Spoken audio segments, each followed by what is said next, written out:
Hello all, and welcome to Cake Fest, where the asexual community takes sexual media and literally screws it over. 'Cause we can. On today's hit list, we got 50 Shades of Grey, the now pretty much infamous book that has now been turned into a film.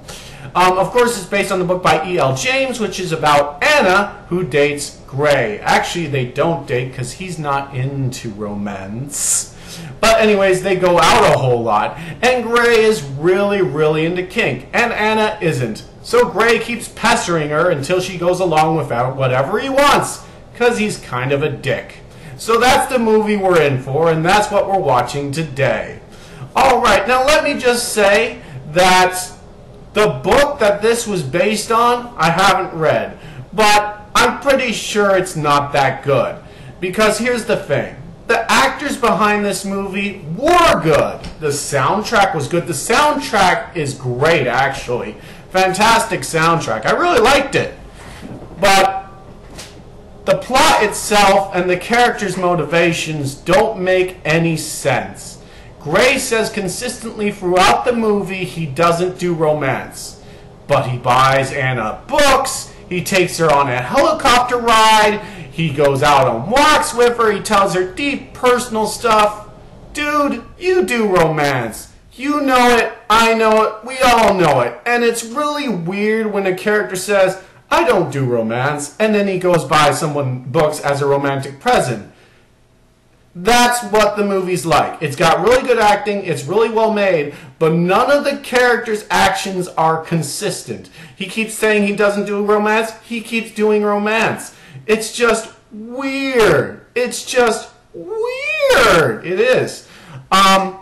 There's also been a lot of complaints heaved against this movie that it encourages abusive relationships, and the relationship between Grey and Anna is actually abusive, and it's not very BDSM related. They got all that wrong. Well, there's one scene specifically that I would say was abusive, and I get where those complaints are coming from now. And in that scene, Anna has just sent Grey an email saying, I don't want to date you anymore. And he pops up in her home out of the blue saying, you don't want to date me? And he grabs her and he tosses her onto a bed and he pins her down and he's like, you don't want to date me, eh? I'll show you what you're missing. Do you consent to this? And she nods and says yes, and then there's a big old sex scene.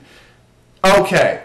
He grabbed her, he threw her onto a bed, he pinned her down. He's using his physical strength against her, and they just broke up. So she knows that he's really mad at her, and he's literally pinning her down. So yes, she says, yes, we can have sex, but he threw her onto a bed. That's forced consent. So I don't count that as consent. I don't. And as a result, the scene did feel a bit rapey, and it did make me uncomfortable. And the whole movie after that just felt really uncomfortable. Before that, it was actually kind of silly because the characters' actions are so inconsistent, they're kind of funny. But after that, it just felt really uncomfortable. And after that scene, the whole movie just feels uncomfortable. And you're like, why am I still watching this? This feels so uncomfortable. And it kind of sucks all the fun out of this movie. It does. It makes it a genuinely unpleasant experience. And then you start to notice all these little over-possessive things that he says, and how he stalked her, and how he kidnapped her when she was too drunk and changed her clothes when she was passed out. That's creepy too. Anyways, I'm getting off track now, but there are valid complaints, and this movie definitely goes too far with blurring the lines of consent, in my honest opinion. But there's still some funny moments because, as I said, a lot of the characters' actions just don't make sense.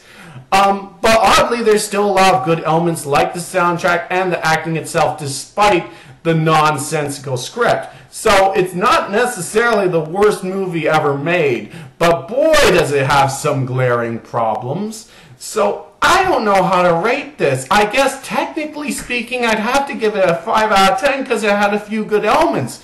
But since it made me so uncomfortable with that one scene, I feel like giving it a 1 out of 10, and I can completely understand why some people, like the BDSM community and people who have been abused in abusive relationships, hate this. I completely get that now. So, yeah, I didn't like it that much either. But up until that horrible scene, there was some truly funny scenes because he kept saying he didn't love her and he kept doing things for her, like buying books and that. Oh, that stuff was just funny. It was gold!